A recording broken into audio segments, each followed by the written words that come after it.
കേവലം ഒരു പാട്ടിലൂടെ മറ്റൊരു രാജ്യത്തിലെത്തിയ അനുഭൂതി പകർന്ന അപൂർവ നിമിഷത്തിനാണ് ടോപ്പ് സിംഗർ സീസൺ 5ന്റെ പാട്ടുവേദി ഇന്ന് സാക്ഷ്യം വഹിക്കാൻ ഒരുങ്ങുന്നത്. നമ്മളെയൊക്കെ കുറച്ചുനേരം മറ്റൊരു ലോകത്തേക്ക് ട്രാവൽ ചെയ്യിച്ച രീതിയിൽ വളരെ ഭംഗിയായി പാടി എന്നാണ് ഗായികയും വിധികർത്താവുമായ റിമി ടോമി അഭിപ്രായപ്പെട്ടത്.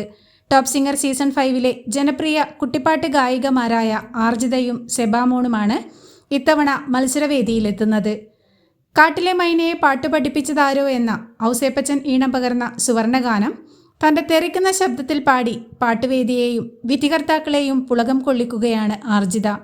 ഒരു വിദേശ വനിതയുടെ മേക്ക് ഓവറുമായി എത്തി പ്രേമമെന്നാൽ എന്ന രസകരമായ ഗാനത്തിൻ്റെ മാസ്മരിക ആലാപനവുമായി സെബാമൂണാണ് പാട്ടിലൂടെ ലോകം ചുറ്റിച്ച ആലാപന വിസ്മയം സൃഷ്ടിച്ച് പാട്ടുവേദിയെയും വിധികർത്താക്കളെയും അമ്പരപ്പിക്കുന്നത്.